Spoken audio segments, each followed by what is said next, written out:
up, guys? Neutral Zone here, and this is the first video in our 2027 class, and kind of the start of our summer scouting series, in which me and I are just going to get a look at some of the guys that we project to be probably about top 100 players in next year's class at each position. So that when January comes around, and we're kind of getting heavy into the scouting aspect of it, these guys aren't new to us. And going into the college football season, we might make some predictions, rankings. We kind of have a better grasp at some of these top rosters. It's also just fun to scout. I'm not going to lie. I know that we just finished up with the draft, but I just love to have conversations with Isaac here. Get a look at some of these guys, man. What I love to do. So, yeah, how you doing, bro? I'm doing good. I've grinded out 11 of these DTs and edges, and I'm excited to talk to you about them, and I'm excited to get so far ahead and talk about all these guys. So yeah, let's get into it. I'm ready. All right, so we today are covering defensive tackles and edges. So essentially just the D-line group of this class. Do you want to start with defensive tackles? Yeah, let's do it. All right, so is there anyone you want to start with in particular? We kind of just have a big group of guys for you that we're going to briefly cover, but we're just going to have some probably 5-10 minute good conversations about these top guys and just, potential first, second round, third round guys. Do you want to, who do you want to start with here? I'm good with any of them. David Stone, AJ Holmes. Why don't we just do? We can just start with David Stone. I'll go down my list because I think it will work for you. I think as well. David Stone. Do you want me to give the rundown on him? Sure. And then we could just alternate. All right. So David Stone is a defensive tackle, junior out of Oklahoma. He will be 21 years old. The way I did ages is I kind of just looked at how old they would be if they would declare next year to kind of get a profile in a sense for him. So he'll be 21. He's only 20 years old right now. Very, very young player. 6'3", 310 pounds, and a reported 4'9", 40 with 35-inch arms. Obviously, none of this stuff is combine verified, guys. So some of it might be not entirely accurate, or maybe some of it is undermining this player, but this is just off of sources that I've seen, off of sometimes what the college themselves says, or maybe what this player even says. Yeah, this dude's got pretty good size, man. 35-inch arm, 4'9", 40 at 310 would be insane. 2025, he had around 450 snaps with a 76.1 PFF grade, and he had 2 sacks, 4 hits, 20 hurries, and 27 tackles. Majority of his snaps were in the B gap. He was a 5-star out of IMG in the 2024 class, 17th player out of his class. So this guy's kind of been like a big deal in the football world for a minute now. His expectations were sky high. He's a first overall top 5 talent on Draft Buzz and PFF's 9th prospect so far. Yeah, what did you think about him? Yeah, I kind of liked him. Watching his film, he seemed really quick for his size. Like you said, if that 4.94 is true, that is really impressive for a guy that's 310 to 315. He has great length, like you said. I thought he was a pretty good pass rusher for a DT. Good run defender as well. Solid tackler. Good in coverage even too if he needed to. I thought he was impressively agile for his size and strength. Definitely a scary DT to go against as a center or a guard.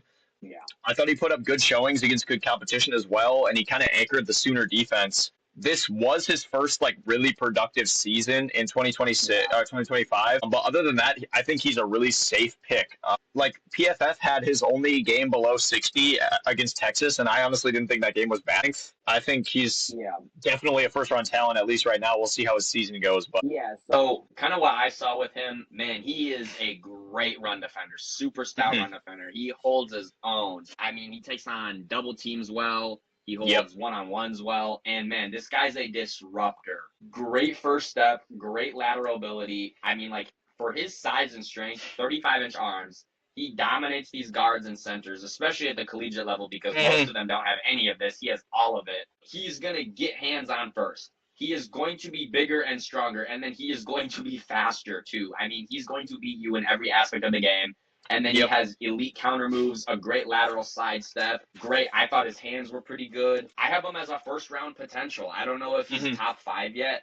Obviously, he's been that guy at Oklahoma and, in his recruiting class. And I see the potential. I do like this guy. But this year, 450 snaps, it was really his only big year. He was kind of a rotational player. I just need to see a little bit more before I take him in the top 5 For or sure. 15, right? So I don't doubt that he can do that. Obviously, R. Mason Thomas was kind of Brent Venables' guy, who is a defensive mastermind at the college football level. Obviously, I think he would even be that at the NFL level. They have to be looking at this guy like next man up. He's going to be the terrorizer on this defense next year. Mm-hmm. I mean, man, he's probably only going to get bigger, only stronger. Like I said, 20 years old with these freakish traits already. So, for sure, man, he's only probably going to get longer, bigger, stronger, faster. And under Venables, man, I have no doubt that if this guy's a top 5 or 10 pick next year, I'm not surprised in the slightest. I mean, I think in a full-time role, there's a decent chance that he's close to a double-digit sack guy. Yes. I mean, he had 20 hurries this year, man, Yeah. On 450 snaps. That would be elite if he was a full-time guy. So, I mean, am I going to expect for him to have 40 hurries as a defensive tackle if he doubles that snap count? I mean, that's insane. So, I want to see a little bit more from him, but he is traded up out of his mind. Definitely, yes. So next, you want to talk about AJ Holmes? Yeah, let's do it. I kind of like what we did. Like I had that rundown of all this stuff, and then you gave some of the stats. You want to just keep doing that because I kind of like how that worked. Yeah. So you just start that. Yeah. All right. So AJ Holmes is he is a senior upcoming into this season out of Texas Tech. He will be 23 and a half years old on draft day, a little older, 6'3", 300 pounds, and a reported 5 flat 40. In 2023 and 2024, he had around 1,000 snaps at Houston for an average of a 68.7 grade.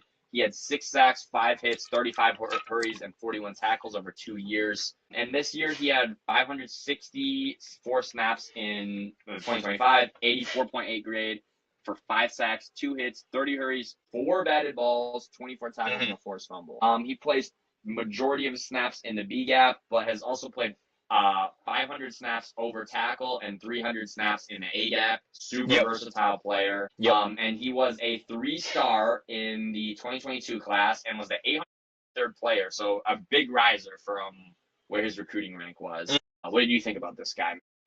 I said he was another really solid DT. I said Holmes was coming off the best year of his collegiate career after transferring to Texas Tech from Houston. He's an excellent run defender and good pass rusher as well. I said he proved to be disruptive in any team's run game, really strong and good at using leverage against offensive linemen.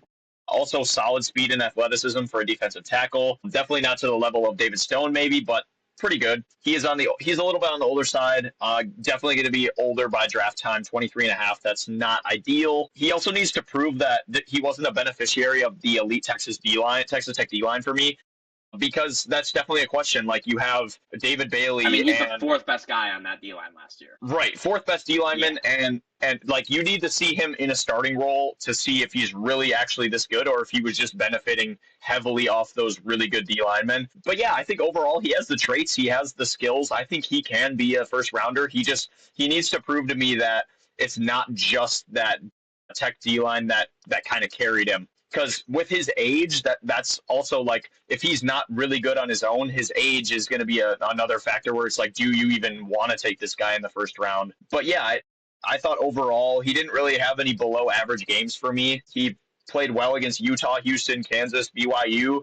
His worst game was against Oregon, but even that game wasn't that bad. So yeah, like I said, if he can prove that he can play without elite defensive linemen around him, I think he definitely is worthy of a first round pick. Yeah. So, I mean, for me, older, super versatile defensive interior player. I mean, like, he can play almost all over the line. That's awesome. High IQ with good juice. Like, I thought he had a solid first step, solid athleticism. Obviously, he's a little undersized at just 300 pounds. Yeah. Like, if you're not probably going to stick him in the A gap, even though he has the snap count for it. And yeah, I'm kind of with you. I would just want to see him take over for this Tech D-line, man. I mean, Bailey's gone, Romello Height's gone, and Lee Hunter's gone. He should be the guy on this line. And I mean, they lost like Jacob Rodriguez behind him. There's a lot of concern about how is he going to play when you had top 50 talent all over. They're just gone. And Joey McGuire, man, he runs his defense really, really well. So kind of like Venables, I would lean on him being fine next year from what For he's sure. shown. But just the fact that he's older and there's a lot more unproven and he's not as traded up, I have him as a day 2 potential. I definitely think he has the possibility to sneak into the first round, but right now, as it stands, I thought he was probably a second round pick to me, who has the opportunity, the elite opportunity at Tech to be a guy in next year's draft. For sure. So yeah, that's what I thought about AJ Holmes. Solid player, man. For sure. Definitely really solid. Yeah. You want to talk about Amari Washington? Yeah. All right. So Amari Washington, senior out of Oregon. He will be 23 at around draft time next year. 6'3", 330 pounds, and a reported 4.8 540 at 330 pounds. Yeah, that's scary. Yeah, that's ridiculous. He had 300 snaps logged in 2024 for a 65 grade, 2 hits, 12 hurries, 2 batted balls, 6 tackles. Very, very limited, very, very raw. Did not really do anything in 2024. But in 2025, he really stepped up, tripled his snap count, 650 snaps. He had an 80 grade, 2 sacks, 2 hits, 18 hurries, 8 batted balls, and 8 batted balls. Tackles. He is mainly playing in the B gap for you, and he was a 4-star, 246 player in the 2023 class. What did you think about him, man? Oregon, well, I guess we'll talk about Mateo later, but this dude is an absolute beast. Athletic freak for his size. He decided not to declare. He could have declared for the 2026 draft. He decided not to return to Oregon. I kind of like the decision. I think he could definitely prove maybe to even be first-round talent, because he was kind of first to second, I think, before the 2026 draft, but I think he could definitely solidify himself as a first-round talent this year. I said he has huge size and wingspan. He's able to fill up the interior defensive line with ease. I mean, he literally can just sit there and, like, open his arms and, like, block the entire line. He's a great run stopper, solid pass rusher as well. He had an astounding 8 batted balls, like you said. That's really good. That means he has great recognition of pass and where to put his arms. Big ass arms. And big arms, big hands. I said his biggest issue was his tackling ability. He misses a lot. That's not something you want to see for someone with big arms like that. He also seems to lack move versatility when going against strong O-linemen is something that I saw. I would really like to see him improve his move skill set. I think if he could add some moves into his pass rush ability, he would be really dangerous at the NFL level. But yeah, other than his tackling and that, I think this is another really good defensive tackle. Athletic freak, great size. He had good games against Penn State, USC, Washington, and Indiana the first time they played him. His only bad game that I saw really was Iowa. He had 2 missed tackles. But other than that, he had a really solid season, and I'm really hoping to see another good one from him because he could definitely find his way as a first-round prospect. Yeah, I 100% agree. For me, the batted balls are ridiculous. I mean, that is just insane. I mean, if you have nuts. Like 2 to 3 in a season, that means you're good at that. 8 is nuts. Unbelievably ridiculous. Size and athleticism show, and they're insane. I mean, a sub 540, let alone 4.8 540 reported at 330 pounds is nuts. Like, that dude, it is shows ridiculous. His first step and like lateral movement, overall speed. It's like, bro, what am I watching? I mean, like, it's crazy stuff, honestly. Like, but not injured. Yeah, seriously. And yeah, you like the ceiling plays you see from him just flash elite upside. He's blowing past guys. He's throwing guys to the side like it's nothing. It's like exactly what you'd expect. But I'm kind of with you, man. I want to see it culminate into a better season this year. He hasn't really been as productive as some of these other guys that we've talked about outside of the batted balls. The tackling does need work. And I just want to see him showcase a little more moves. Right now, he wins out a lot off traits. Yes, for sure. Showcase some moves and get some more production. And I know we're going to talk about some of these guys later. I don't believe either of us watched Tatum Tuioti. But Tatum Tuioti paired with Mateo Ugalele, right? Ugalele? Ugalele. It's like really hard to say. Ugalele. And Amari Washington on the same D-line. That's scary. It's going to be stuff. nuts. So it's going to be nuts. Oregon's D-line, watch out. But yeah, I had Amari Washington as a first-round potential. I think if he puts it together, he is definitely in the upper half of that first round. I was going to say, why he wouldn't be. I was going to say, I think if he put together a really good season, he could potentially find himself above Stone for me. A top 10 player. Yeah.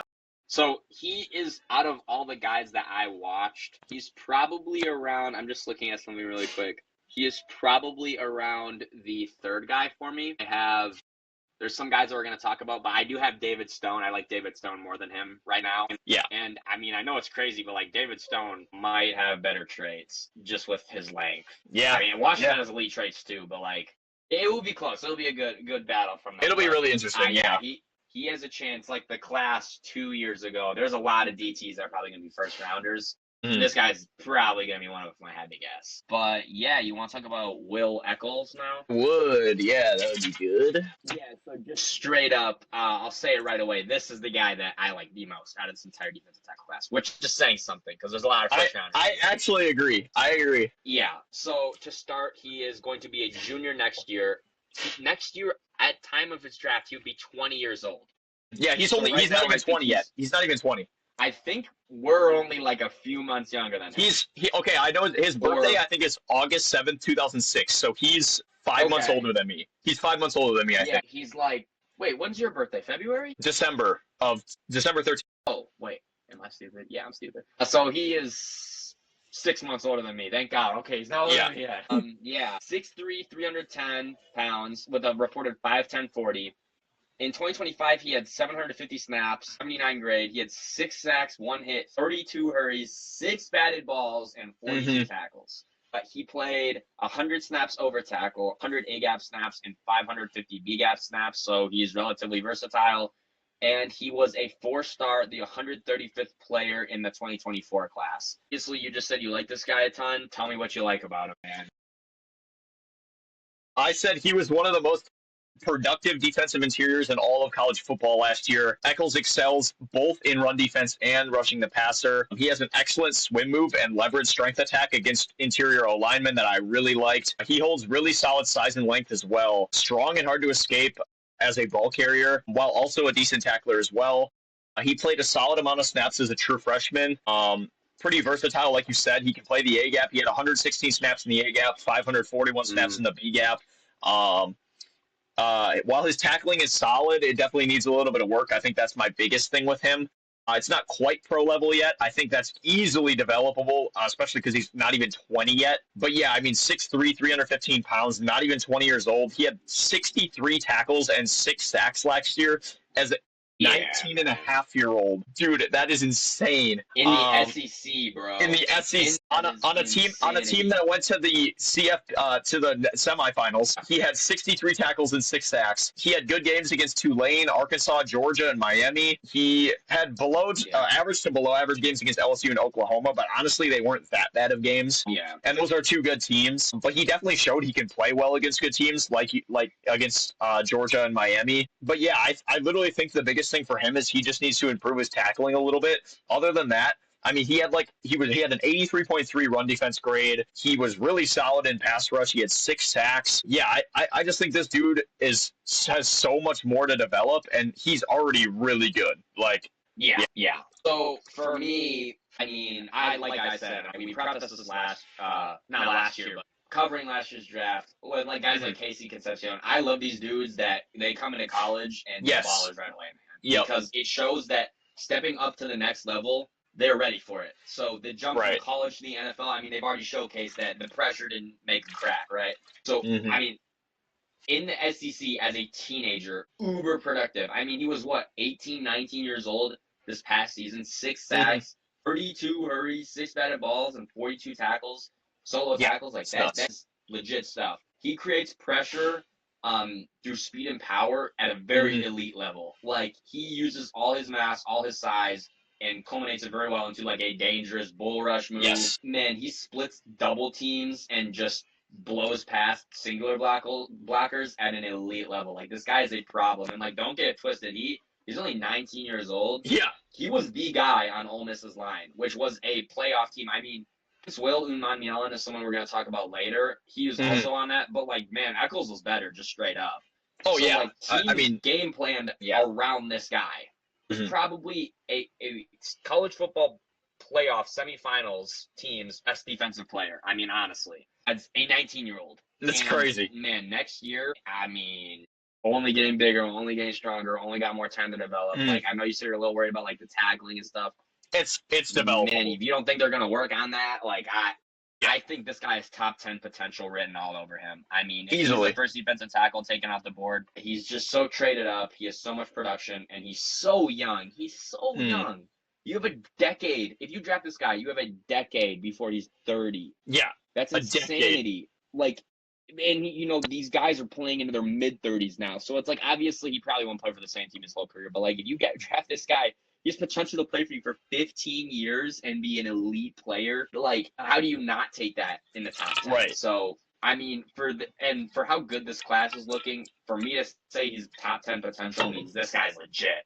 He just needs to have, honestly, he could just replicate his season from last year, show me a little bit more, and it's like a lock for him to be a top 10 player. I completely agree. So, yeah, Will Eccles, man, watch out for him. He's going to be a stud next year, probably one of the best defensive players in college football and in the SEC. So, yeah, I loved him. And that wraps up all the defensive tackles you watch. I did watch one more guy, Ahmad Moten. I'm going to cover him just really quick. Yep, for sure. So Ahmad Moten, coming into this season out of Miami, redshirt senior, 23 years old, a little bit older, 6'3", 300 pounds. In 2024, he had 300 snaps for a 72 grade, 2 sacks, 3 hits, 9 hurries, 2 batted balls, and 11 tackles. And in 2025, he had 475 snaps with a 77 grade, 4 sacks, 2 hits, 21 hurries, and 22 tackles. So he did double his production. He had 250 snaps in the A gap and 450 snaps in the B gap, so he is very versatile in the sense of you could play on a lot of fronts. And coming out of high school, he was a 3-star, 558th player in the 2022 class out of Fort Lauderdale. So, man, he's played himself up.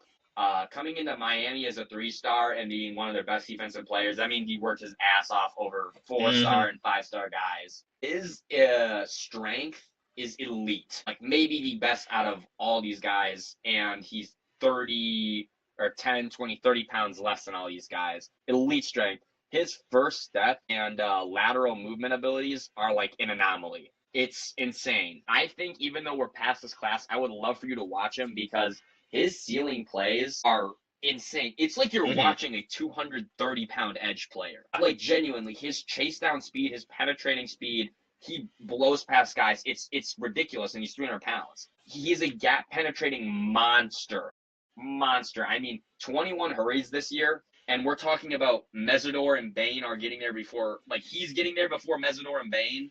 Dude, like, those are 2 first-round guys, and he, as a defensive tackle, is beating them to the ball sometimes. And, it will be funny because he'll, like, tackle a guy, and, I mean, this is just a testament to how good Miami's D-line is. He'll, like, be on top of guys, and, like, Bain and Mesidor are, like, right there, like, looking over at him, like, they were ready to kill him anyways. And then against the run, like, I didn't really think he was anything less than great to an elite level run defender. And on top of him being a monster gap penetrator, I'm like, man, what else do you want from this guy? The only thing, like I said, that I kind of want for him, he'd probably be behind right now Eccles and Stone for me, and be my third best defensive tackle, is he is older, as a redshirt senior. He does lack a little size, 300 pounds. And I kind of want him to be the monster on Miami's D-line next year. Like, I think this guy was so good that I don't really think he benefited from Bain and Mesidor. But if he can eat and have a better season without those guys where they're like teams are actually able to like consistently double team Ahmad and he's still winning, then it's like, then we have a problem. Like I would probably say he's like a top 15 potential player right now. I wouldn't say top 10 just because of his age and because some of the guys over him I think are better. But like if he has a good season this year as the guy on Miami, which is like known for always putting out elite D lines, then he might end up as the number 1 guy. I mean, he is legit in just all aspects of the game. So I'm glad I got to watching this guy because holy shit, he has all the potential in the world to be a monster next year. Jim, I mean, I watched some of the Miami games last year, and I think I definitely saw him make an impact. I mean, he had 4 sacks. I mean, that's definitely that can't go unnoticed, especially on a D line with like all those productive guys. Like the fact you're getting sacks is really impressive. But yeah, I'm excited. I'm going to watch him for sure. I just didn't have time to get to him, but definitely someone I want to watch, and definitely someone who I think could be higher up the boards, especially a Miami defensive lineman. So yeah, I just want to see him have a good season next year and kind of be a little more consistent. And man, he is like easily first round. He's just going to be the next stud out of Miami. It just seems like Miami's kind of like turning into Ohio State with their wide receivers, but for D line. For D-line, yeah. Coach Taylor, man, is just producing some monsters down there. Mm-hmm. So you want to talk about get into the edge group, which is a lot bigger and a lot more juicy, in my opinion. It's juicy. Yeah. This is probably I would say this, wide receiver and quarterback are like the groups of next year's class as it stands right now. And this class has some studs. Like, there's a couple guys who, if they go in the top 10, I'm not surprised. And in next year's class, that's going to be hard to do, but that's just how good this group is, you know? So do you want to start with Colin Simmons? Let's start with Colin, yep. All right, so Colin Simmons is a 21-year-old junior out of Texas. Like I said, that's how old he will be next year. 6'3", 240 with a reported 4.58 40. In 2024, he had 500 snaps for an 82 grade, 9 sacks, 15 hits, 22 hurries, 2 batted balls, 32 tackles, and 3 forced fumbles. This year, he had 100 more snaps with 600 and had an 84 grade, 10 sacks, 14 hits, 35 hurries, 28 tackles, and 3 forced fumbles. He plays all of his snaps outside of tackle as just a pure edge player. And he was a 5-star in the 2024 class. He was the 28th player in that 2024 class, and he came out of Duncanville, which is known to produce some studs in Texas. Yeah, what did you think about this guy? Yeah, I just wrote PFF's highest edge on their board. Simmons has put together back-to-back excellent seasons for the Longhorns. Holds a wide variety of moves, really shifty against tackles, really hard to block. Yep. An absolute demon off the snap. Simmons uses pure speed and finesse to quickly get past linemen. He put together great games against Vanderbilt and Arkansas and immediately made an impact as a true freshman, like you said, with like Casey Concepcion. Yeah. That's a big factor for transitioning into the NFL. He had a great freshman season. He's definitely on the smaller side, but that's not really a problem for how he plays, just because he plays with speed and finesse. I really don't think that would be a problem for him in the NFL, because if he has the moves and he has the speed, he's going to be able to outmaneuver tackles in general. So that's definitely an issue that some GMs might not like. But for GMs that don't care, he's going to be a demon. But yeah, like you said, 34 tackles, 10 sacks, 3 forced fumbles last year. The 10 sacks in the SEC, that is nuts. He's 20.5, but by draft time he'll be 21.5. That's not bad whatsoever. Still solidly young, able to be developed. 91.7 pass rush grade. I mean, yeah, in all this in the SEC is just absolutely insane. He had 9 sacks as a true freshman in the SEC. Yeah, I mean, that is crazy.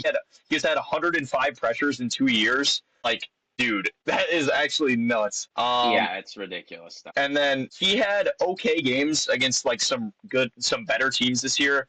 Ohio State, Michigan, Texas A&M. He had like pretty average games, so that was one thing that was like, you kind of got to watch a little bit. But other than that, I mean, this dude, he's already played over 1,000 snaps in 2 years in the SEC. And I just think he's going to be really NFL ready after this season. Yeah, I agree, man. So the first thing I had, 19 sacks in the last 2 seasons in the SEC as a 19 and 20-year-old. I mean, like, that's legit stuff. I mean, he came in as a freshman and almost had double-digit sacks on Texas. Like, you have to be an elite player to do that, to let alone start as a freshman on this caliber of a team and have it be Texas. You have to be legit, dude. So not only start, have 9 sacks. Yes. I mean, if he started, it'd be impressive. I mean, dude, starting on Texas's defense, no matter what, no matter how old you are, is a testament in itself. As a freshman, it's insane. And yeah, he does it. He has great bend and power. I mean, just straight up, like super flexible, super strong, traded up, out of his mind, good length, good size, elite IQ and awareness. You know, I see him get a lot of sacks because he's always analyzing everything that's happening in the play, watching the quarterback either climb or break out of the pocket, and then he can just chase him down or power through. He's a little light, but even if he packs on 5 pounds, which won't be a problem with Texas's weight program. I mean, he's 6'3", 245. Man, that's fine. With the bend, speed, and power he has, like that, would I like for him to be like 250? Yeah. Man, he's still so good anyways. And if he loses some of his speed gaining that weight, it's not worth it. And like my thing for him is he has the ability to go insane this year. If he is a like defensive player, college football defensive player of the year, like finalist or winner, I'm not surprised at all. I think this guy is probably going to be one of, if not the best defensive player in the SEC, kind of like Eccles. I mean, dude, he's just so young, and he's only getting stronger and faster. Yeah. If he had 15 plus sacks this year, I'm not surprised at all. And Me neither. I mean, like, we're coming into the season for a 20-year-old guy, and teams are like, bro, we have to double team this guy like literally every play.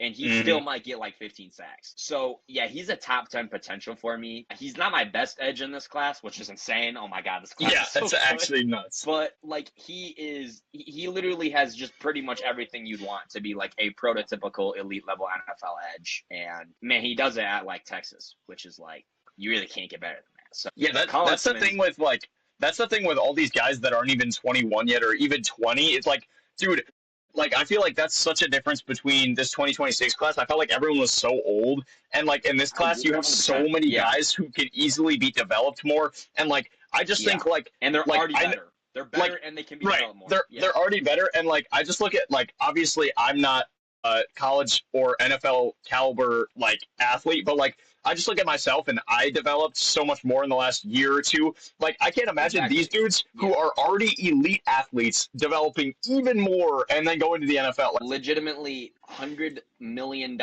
programs backing them. Mm-hmm. Like, with elite level lifting, nutrition, sleeping, rehab, recovery, practicing, stretching. They have multiple years with these guys. Like, and then you go in the NFL and it's even better. Like, I think the difference with this class is I saw Sonny Styles and Ruben Bain as kind of like my only defensive player of the year caliber guys last year. Yes, could like a David Bailey or like a Caleb Downs do it? Like 100%. But I wasn't just as high as them as like Sonny Styles or Bain. I mean, like, bro, I think Colin Simmons in 5 years, if you're like, yeah, Colin Simmons is like one of the best players in the NFL. I'm like, yeah. If you're like, yeah, David Stone is one of the best players in the NFL. Will Eccles is one of the best. I'm like, yeah. And like, it just feels like we're only 2 groups in, and there's like 5 guys where that's the case. I know, that's literally what I've been thinking. In the entire draft class last year. Like, bro, this class is fucking nuts. Yeah, because I know right off the top of my head, there's 5 quarterbacks that I'm super high on next year, and like 2 to 3 wide receivers that I'm like, they could be like the guy. Well, I mean, dude, Jeremiah Smith has an argument to go number 1 overall. Yeah, in a class where there could be 5 quarterbacks in the first round. Like, bro, what are we talking about? Cam Coleman has all the potential in the world to be an elite level wide receiver. I mean, Omarion Miller, Ryan Williams could put it back together this year and be just a top 10 guy again. I mean, bro, there's like, just the list goes on and on and on. I mean, that's gonna be an amazing year of college football, bro. Yeah, but so for this video, I did end up watching a few more guys than Isaac did. So in between some of these guys, I'm gonna sprinkle in guys that I didn't watch or that I did watch and he didn't, so that it's not just me talking a bunch at the end. So the first player that I watched that you did not, but once again, you have insight on some of these guys. It's not like you're not gonna have anything. Yeah, I can chip in. So I watched Quincy Rhodes Jr., who is a junior next year at Arkansas, 22 years old. 6'6", 275 pounds, and a reported 4.9 40. He's huge. In 2025, he had 650 snaps for a 71 grade, 7 sacks, 5 hits, 23 hurries, 28 tackles, and a forced fumble. He played 250 of his snaps outside tackle, 300 of his snaps over tackle, and 125 B-gap snaps. This dude's insanely versatile, man. Like, ridiculously versatile. He was a 4-star in the 367th player in the 2023 class. Yeah, great year in the SEC as a young player. Kind of like a lot of these guys. Huge size and length. And is a great athlete to match. I mean, 75. Like, this is... You know, some of these top edge guys are lacking the size because, you know, we're about to get to Dylan Stewart. This guy is 2-3 inches on both of them or whatever, and 30 more pounds, and he's almost just as productive and, like, almost just as freaky. Like, I mean, he has a chance to go super high because he's one of the few guys in this class who has that size that teams just love. You know, like, I'm not going to say he's going to go over like a Colin Simmons or a Dylan Stewart because I just don't see it. But if he did, it will be because and he's one of the few guys in this class to have that. And, you know, I have first round potential for him. And the only thing for me is I think he just needs to put it all together for a whole season. He doesn't really have a ton of help at Arkansas, but like this year, if he goes crazy and is like a 10+ sack guy or even just kind of replicates the season and just shows me a little bit more, then I'm like, yeah, he's a first round pick, man. I mean, he's too good. he could have declared this year and probably would have been a top 50 player. So, I mean, if he goes back to college and just develops a little more, he's still super young, only 22 at the start of at the time he would be drafted, only 22. Like, that's not all. Man, he just has like 6'6", 276, but 4.9 40 reported. Like, that's that's nuts. He's a good player to match, man. So, first round potential for me. I don't know if you had anything to say on him. Obviously, he was just like a good player on PFF last year. I'm looking quickly at his PFF. From what I'm seeing, I like it. Like, he had a good game against Ole Miss. He had a good game against Memphis. He was kind of hit or miss against good competition. Like at the end of the year against Texas and LSU, he didn't play amazing. I mean, Arkansas as a whole just kind of sucked. And that's the thing. You can't really hold him. You can't really hold it against him because Arkansas was a really bad team. They went 2-10. I mean, they lost 10 games straight. Like, that's horrible. So you can't really hold that against him too much. But yeah, his size is undeniable. 6'6", 276 or 277 or whatever. Like, that's unreal. Like, that is. Yeah. And when you're running that fast at that size, that's something you can't ignore. And what'd you say? He's 21. He's 21 right now. He will be 22. Okay, he's 21 now. So he'll be 22. So a little bit older, but still definitely could be developed a little bit at least. And if you could and like, dude, that size, there's going to be a GM that falls in love with him, and he could 100%. He could make an immediate impact right away. So honestly, he's a less freaky but more productive Keldrick Falk. Like, honestly, that's fair. I see that. He's not as big and isn't as fast and as strong, but he is more productive. He's a better pass rusher, it looks like, as well. So yeah, he is. He just is. And he had 7 sacks, 35 pressures. Yeah, that's solid in the SEC. Yeah, but do you want to talk about Dylan Stewart now? Yeah, let's talk about Dylan Stewart. Yeah, so Dylan Stewart is like my guy. I'm kind of a South Carolina fan. They're one of my top 3 teams. And bro, this, like, as a freshman, this guy was like, holy shit. Mm-hmm. He is elite. And he has some of the things some of his plays on tape, the ability he showcases, which we're going to get to. I'm not going to say it yet. It's the best I've ever seen, just straight up. Like, I think he could go first overall next year. He probably won't because of, like, Jeremiah Smith exists and the quarterbacks. But, like, right. I think he has a very real possibility to be 3rd overall, 4th overall. Easily has a good chance to be the best defensive player drafted. It's weird because he's big, but he's not. He's 6'5", so he's super long. Super long. It shows. Like, he is like very, very tall. 6'5", obviously, that's huge. But he's only 245, and I don't believe that. I'm not going to lie. Like, he's probably closer to 230, 235. I bet South Carolina's probably lying to beef that little. Yeah. But he does have a 4.6 reported 40, which I also don't believe because I think he's probably faster. I think he is, like, for me, David Bailey ran, what, a 4.51?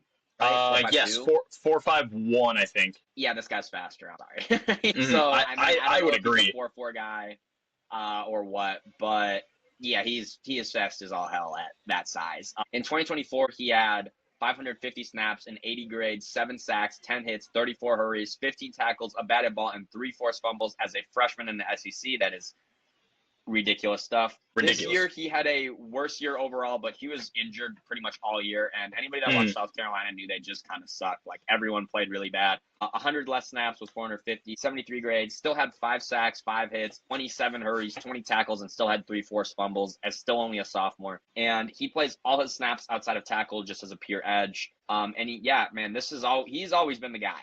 He was a 5-star in the 2024 class. He was the 15th player and the number 1 edge. Yeah, I'd say he's lived up to it, bro. What do you think about this guy? This is a guy I'm really, really excited to watch this year because, like you said, he had a little bit of a down year this year, and I want to see him rebound. Like I said, he kind of played mid against like Missouri, Alabama, Ole Miss, and Clemson. I would like to see him play a little bit better this year against good competition. But yeah, overall, I mean, this dude is just crazy. He has elite pass rush, elite speed, and get off. He's extremely dynamic. Able to play well against pass and run. Like you said, he played really well as a true freshman, made an immediate impact. So really like that.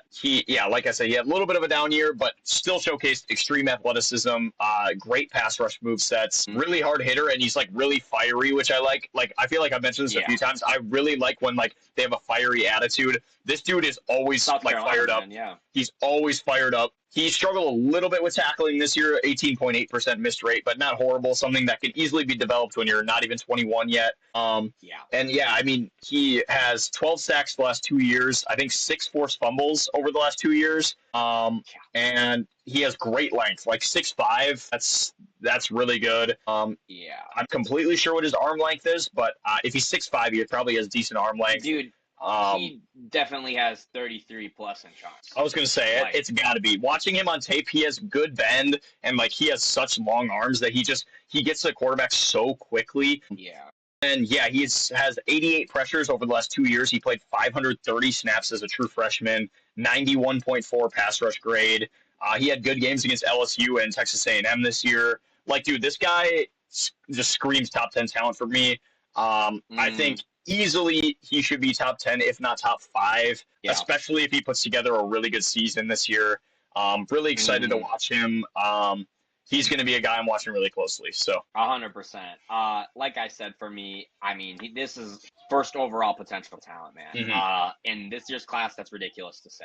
Yes. But yeah, he has had those insane seasons as an 18 and 19-year-old. He is 20 now, only 21 at the time he would be drafted. Super young player. And yeah, just straight up, he has the best speed and burst I've literally ever seen. Really good. So it's funny because he has like Myles Garrett level speed and burst, which is funny because when I say that, it makes me realize how damn good Myles Garrett is, because Myles Garrett is like 30 or 40 pounds bigger, and you're like, he's moving that fast. But I mean, like, it is literally like this guy is like teleporting. That's how fast he is. Like, he is like phasing. Like, you watch him and his get off is like, it's like he is moving like he has been sprinting for the last 5 seconds, like leading up to that. Like, that's how fast he looks. It's ridiculous. And the amount of times he just beats tackles, because like no tackle that is 300 plus pounds or 280, 290 is just simply going to be fast enough. You'd have to false start, just straight up. And yeah, the reason that he's kind of looked down upon, if you could even say that, is, yeah, he was injured all year, banged up all year. Definitely did not have as good of a year as he did in his freshman year. I mean, he still had 27 hurries and 5 sacks, though, as like the only guy on this team, to be honest. And he does need to add some functional strength for power and frame. But like, I already thought that his power was kind of fine. If he does that and he stays healthy, puts up like a 10 sack season, and adds like he actually does get up to like 240, 245, like they say he's at. I mean, how is he not like a first overall top 5 talent? Yeah. If he keeps his speed and only gets stronger and bigger, I mean, like, you literally couldn't ask for better in size. You literally could not ask better for production. And the speed is some of the best I've ever seen, if not the best I've ever seen.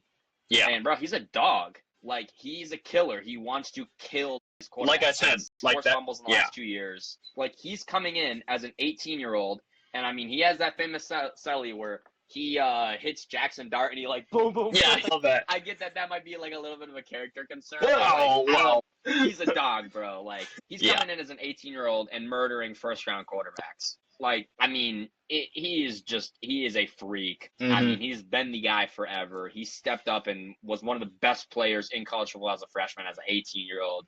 And I find it really hard to believe that he won't be an elite NFL player, man. So, yeah, I love Dylan Stewart. He's probably going to be one of my favorite guys in this class, and was definitely my favorite guy in this entire group, DTs and edges combined. So, yeah, next I will talk about – you watched John Henry Daly, right? Yep. So we'll talk about him. I'll talk about Prince Umanmielen, because he was another guy I really, really liked. He is a senior next year. He played his entire career at Ole Miss and transferred to LSU with Lane Kiffin. 22 years old by the time he'd be drafted. He is 6'4", 245 with a 4.7 reported 40. And in 2025, he had 500 snaps, 74 grade, 11 sacks, 5 hits, 35 hurries, and 19 tackles. And he pretty much played all those snaps outside of tackle as a pure edge. He was a 4-star, 276th player in the 2023 class. And he's a stand-up, read and react type guy. Super quick, super high awareness and IQ. Honestly, he reminded me a ton of Malachi Lawrence. That's my super early comp for him. But the way he played at Ole Miss was exactly like that. And I mean, he's uber productive because of it. He's just so smart and so quick. I mean, the 11 sacks as a junior on Ole Miss, like I said, if it wasn't for Will Eccles, he would have been the guy, the best defensive player on Ole Miss, which was an amazing team last year. And there's a debate that maybe he was the guy. And now he transfers to LSU to only play. I mean, I guess it's not accurate to say playing on a bigger stage, but because it's just not. But once again, he'll probably dominate in the SEC. Be an elite guy. I mean, he has good size, 6'4", 245, really, really fast player, reported 4.740. And the only thing I really didn't like about him is he's so quick that he can kind of run himself out of plays and just end up like 10 yards behind a quarterback that's stepping up in the pocket. And it's like, all right, we kind of got to work on that. But he's young enough, and now he's at LSU, which is pretty damn good proven track record of developing guys, monsters. And man, if he puts up like 10 plus sacks again and is the guy in Lane Kiffin's LSU defense, then I find it hard to believe he's not a first round pick, man. If Malachi Lawrence got drafted where he got drafted, I kind of think Princewill Umanmielen has the same range. His brother Princely, very different player, but was a really good player for Lane Kiffin as well. And, a trend I've kind of noticed is that Lane Kiffin is just pretty damn good at producing D linemen. I mean, he really is. Princely Umanmielen. We have Will Eccles, who could be a top 10 player. We have Prince Will Umanmielen, who is a potential first round pick. And it really feels like now that he's at LSU with only more resources. I know that Eccles isn't with him now, but obviously has been developed to him. It feels like Kiffin just puts out these monster D linemen just all the time. So I think Prince Will Umanmielen will be the next one of these guys, and I liked him a ton. I thought he's a great read and react guy. I don't know if you had anything to say about him. I think he played at Nebraska too, didn't he? His first 2 years were at Nebraska. And then he went to Ole Miss. Okay. And then he transferred to LSU, yes. LSU. Okay, that makes sense. Yeah, just looking quick, I like the 11 sacks in the SEC. I mean, that, again, just like for Quincy Rhodes, you can't ignore that. That's really something that's good. 51 pressures. He had a little bit of a missed tackle problem, not horrible. Again, something that you can develop. Kind of like running himself out of plays a little bit. Yeah, he definitely.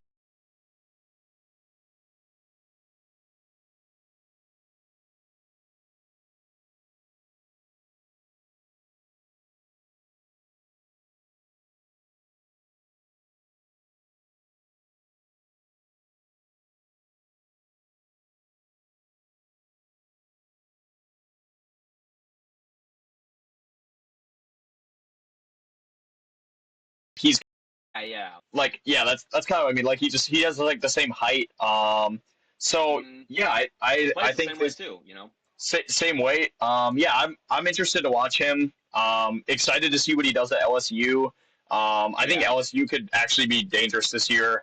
Dude, with Lane Kiffin.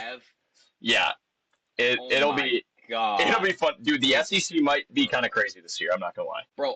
Okay, my thing, and we'll get to this when we do our over/unders.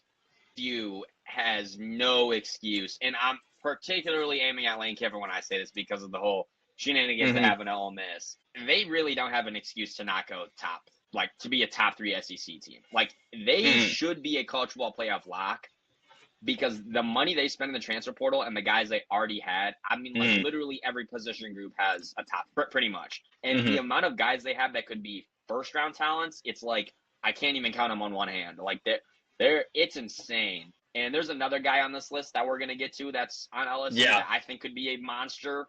And it's like, bro, what are we doing, man? They got Lane Kiffin. LSU was like, man, we tired of being mid. We're trying to get back to our seriously, bro, trying to get back to 2019. Because I know they also had an insane recruiting class. I know Kiffin killed their recruiting. Well, dude, bringing in Kiffin alone was what they needed. Oh yeah. I mean, they were fine with Kelly, who was horrible, and now you got, I mean, debatably the best coach in the SEC or the best coach in college football. That's not Curt Cignetti. I mean, and there's a debate. Seriously. I mean, I would say that Kiffin's probably the best recruiter in college football. It's either him or Steve Sarkisian. So yeah, you get that with probably the deepest NIL bag, bro. They're gonna fucking kill. Just straight up. They're gonna crush. But yeah, do you want to talk about talking about all these transfers? You want to talk about Damon Wilson? Yeah, let's do it. Yeah, so Damon Wilson is a senior He will be 22 by the time he's drafted. He was a star player he started his career at Georgia in 2024. I played Georgia 400 snaps, 55 grade, 3 sacks, 5 hits, 18 hurries, 2 forced fumbles, and 14 tackles. Never really put it together, so he transferred to Mizzou. And it was a pretty damn good decision because this year he had 500 snaps, 78 grade, doubled his sacks with 8 sacks, 9 hits, 37 hurries, 2 batted balls, and 7 tackles. He's 6'4", 250, and pretty much plays all of his snaps outside of tackle. Obviously, he started his career at Georgia. He was a guy coming out of his recruiting class. He was a 5-star, 21st player in the 2023 class out of Venice, Florida. They produced some studs. And man, yeah, tell me what you like about him, Damon Wilson. Yeah, he's going to be another guy that's really going to be interesting to watch because he's transferring from Missouri and he's filling the shoes of Ruben Bain. This is going to be really interesting for him. I mean, he comes in and he's probably immediately the number 1 edge rusher on Miami. So, yeah. I mean, he has really solid size, good length. He has great strength and a good set of moves as well, along with solid get off. Really good pass rusher and decent run defender as well. Sometimes on tape, it seems like he doesn't have the most athletic, like he's not the most athletic of some of these guys, like compared to like Dylan Stewart or Colin Simmons. And he's a little bit older than those kind of guys as well. But yeah, I mean, he was still productive in the SEC, 8 sacks, 54 pressures in 13 games, 6'4", 250. So really solid size and length. He had a 78.5 overall grade, 80.9 pass rush grade. He had two batted balls, solid against the run. In 2 years, he had 80 pressures, 11 sacks, and 55 hurries, both in the SEC. And he had good games against Alabama, Kansas, and Virginia. Like that's stuff that can't be ignored again. And he had 2 sacks against Central Arkansas, Alabama, and Oklahoma. I mean, against Alabama and Oklahoma specifically, having 2 sacks in those games is really impressive. But yeah, overall, the other thing that I saw, like he only had 9 total tackles. I don't know, like if he just doesn't get involved very much with like actual tackling, but like he has like almost as many sacks as tackles. Like it's kind of nuts. Yeah, so I think it's just Mizzou's scheme, and I also think that like he's good, but man, I mean Zion Young was playing on the other side too, bro. So like.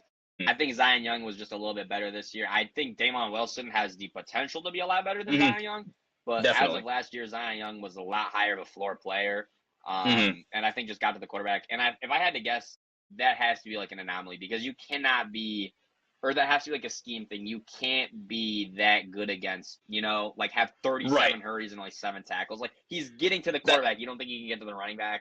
I just think it's the scheme. Yeah, I agree. That's where I was like, I don't think it was a him problem. I just think it was a scheme problem. Yeah. But yeah, overall, I'm really excited to see what he does at Miami because, like I said, I mean, he's going to be immediately filling in for Ruben Bain. He's going to be the number 1 edge on their team. They're coming off a year where they went to the national championship. Like, there's high expectations for them. So he is in a perfect spot to show what he's capable of. And if he has a really good year, he could see himself jumping into the first round. Yeah, for sure. So Damon Wilson is a guy that I've liked for a minute. I kind of got really first eyes on him when Mizzou played Alabama this year. That was a really close game. Yeah. And he was pretty good in that game. He had 2 sacks. Great power rusher, kind of like Zion Young. Yeah, I was going to say, that's why I saw his name, because he killed us. Great power rusher, a lot like Zion Young. These two played they made Mizzou like an actually scary team. They made him a lot better, or look a lot better than they actually were. And like, I know that I said he didn't play great at Georgia, but as a freshman, sophomore, I mean, it's kind of funny. Like, we watch these Dylan Stewart and Colin Simmons guys like kill it, and you expect the world from these guys. But as a freshman and sophomore, like he played fine at Georgia. Like it wasn't bad enough to just be like, oh, it was trash. Like, no, he had 3 sacks, 18 hurries, 2 forced fumbles at Georgia. Like that's pretty solid as a 19-year-old. Like, yeah. But yeah, transfers to Mizzou, does a pretty damn good year, and now transfers to Miami, who is probably the best team in the country at developing just guys on edge and on D-line. And yeah, he has, I don't want to say no excuse, but pretty much no excuse to not be like a first-round caliber type guy. I mean, Coach Taylor's going to get his hands on him and, I mean, probably turn him into a 10-sack, double-digit sack guy this year. Yeah, I would agree. And honestly, that's just all I need to see. I want to see him put everything on display this year and have it culminate into one elite year overall. Like, I want to see him and Ahmad Moten. I think it'll be hard for him to be the guy over Moten. But on the edge, I want to see him be one of those guys on Miami and be one of their better defensive players because I think, man, he has literally everything he could need to be that. And Yeah, first round potential for me. Like you said, just because of his age and production earlier in his career, I don't think I'll have him over like a Dylan Stewart or Colin Simmons. They're just Definitely freakier not. and more Yeah. productive and younger. But like being the third or fourth edge in this class is still an elite player Oh yeah, for and sure. is still a first round player. So Damon Wilson could definitely be one of the best players next year or in this class, and I really really like the man. So that's Hmm. great that you think the same. And watch out because Miami, man, they turn guys that like Ruben Bain was kind of in this category. They were like a first round player, but like we need to kind of see him Hmm. turn it on, and then he did, and everyone's like, oh yeah, like top 5 guy. Yeah, Obviously. He obviously. didn't go that, but he should have. So Damon Wilson could like if he has like obviously probably won't have a Ruben Bain type season, but I mean, maybe. anything close to I'm not any. Yeah. yeah, I'm not counting it out. And then, yeah, another guy that I watched that you did not, but you will definitely know a good amount about this guy. I Mhm. can almost guarantee it. Kenyatta Jackson. Yep. Yeah. Yeah, so Kenyatta Jackson, I watched, and man, I loved him. So he's a senior this year. He'll be 23 by the time he's drafted, a little older, but I don't really care. 65 with a reported 540. That's elite. That is probably some of the best traits in this entire group that we've talked about. I mean, he has all the size and length you could want. He Mhm. has the exact weight profile that you want, and then a 4.65 40 at almost 270 pounds. It's elite. Funnily enough, Yep. the first time I saw this guy, I was playing college football 25, and I did my Ohio State rebuild, which funnily, they're not really a rebuild, but it was kind of like my cheat rebuild. I just wanted to make them like an insane dynasty. This Mhm. guy has the bunny icon where it's like the quick step, and he turned into like one of the best players I had ever had in that Really? rebuild. And that's when I was like, oh, is this guy good? And then I watched him this season. And I'm like, oh yeah, no, he's good. Yeah, he's in good. 2024 Ohio State championship year, he only had 300 snaps, 70 grade, 2 sacks, 2 hits, 13 hurries, 1 batted ball, and 11 tackles. I don't Mhm. really hold it against him, considering the 2 guys on edge were Jack Sawyer and JT Tuamoloa. Yeah. Yeah. JT Tuamoloa. I can't pronounce his last name, man. Mhm. But 2 guys that I thought were both pretty damn good players and were both decently highly drafted in the NFL, so you can't really hold that against him. But Right. this year, he played a lot more snaps, 550 snaps, 72 grade. He had 8 sacks, 9 hits, 28 hurries, 1 batted ball, and 15 tackles. He plays majority of his snaps outside, but like weirdly enough, he had 125 B gap snaps too because he actually just is big enough to do that. And yeah, you wonder like those traits, that's elite. It didn't go unnoticed in his recruiting class. He was a 4-star 60th player in 2022 out of Hollywood, Florida. They produced some guys too. And yeah, the things I like about him, elite length and prototypical size. I mean, 6'6", 265. It's like Quincy Rhodes, but he's just freakier. He's just faster. He has a better first step. He is a way better athlete. He has elite closing speed. I mean, he is just that prototypical guy with all the traits you could want.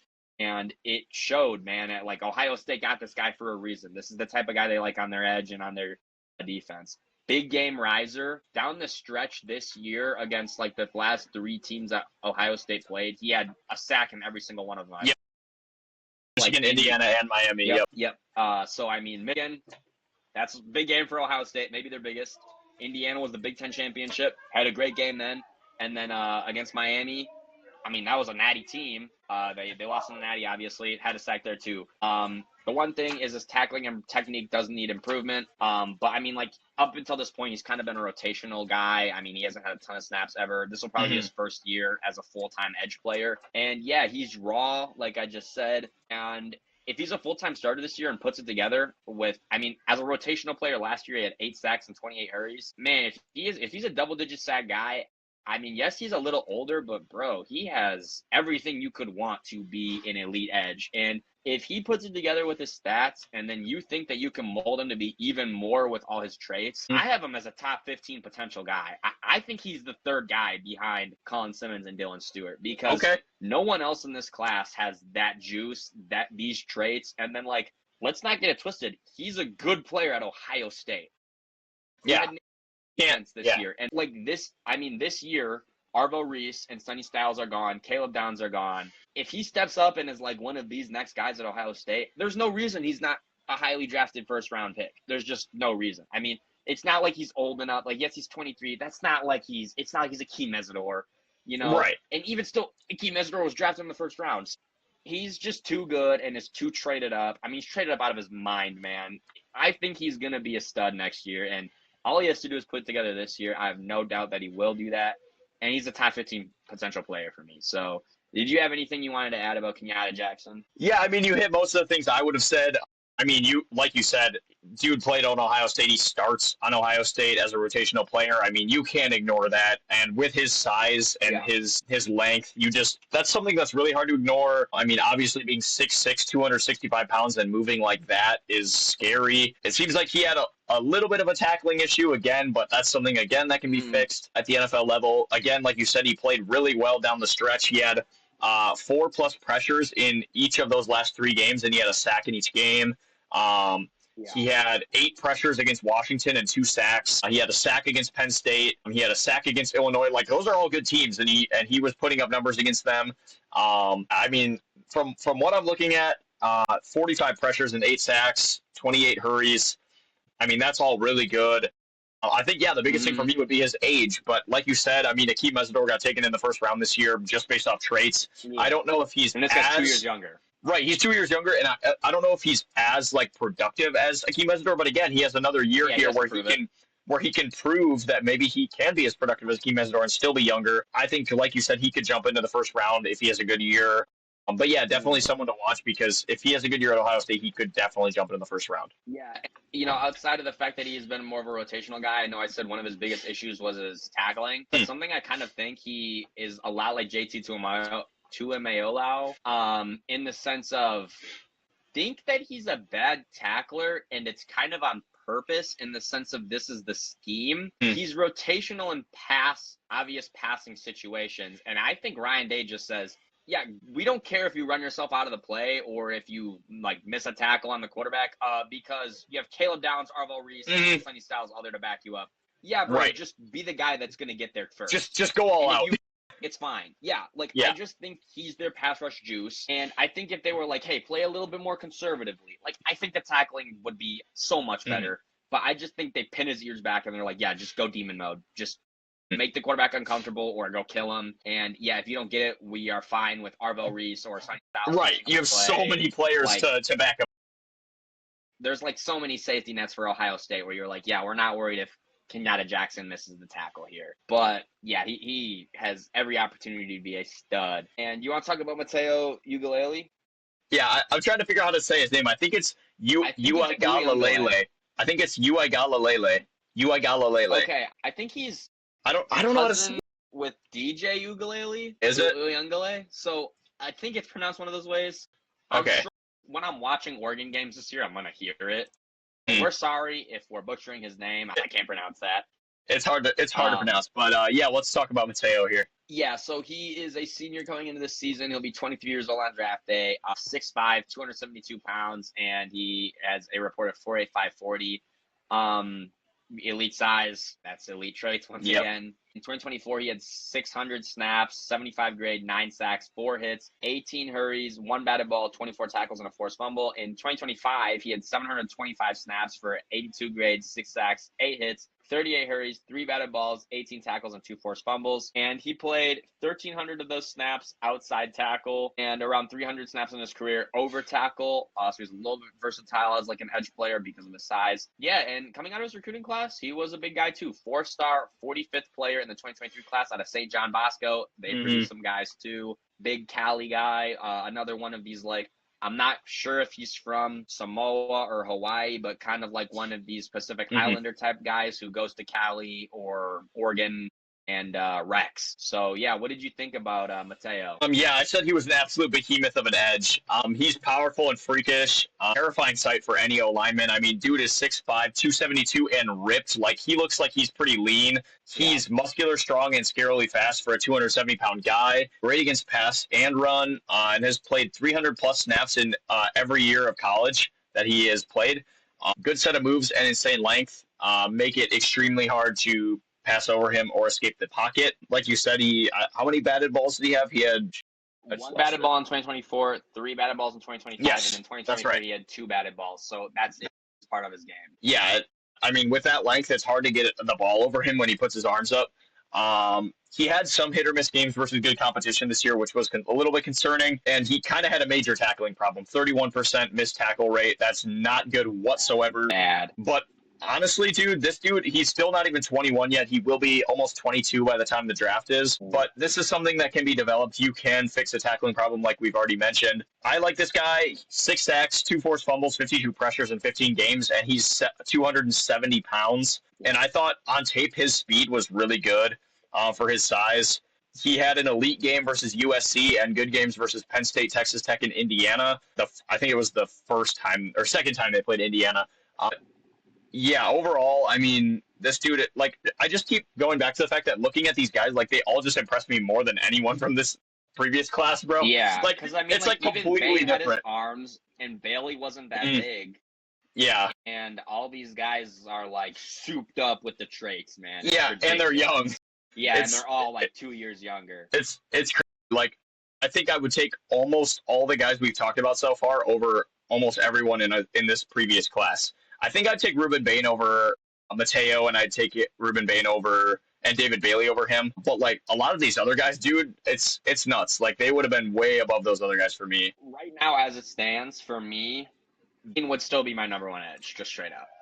He was that good to me. I tied for my number one overall player. I will say Dylan Stewart and Colin Simmons easily have the potential to pass that just because of their build. But Bain, man, I just thought was a different beast. And honestly, Billy probably would have been tied with like Colin Simmons and Dylan Stewart right now.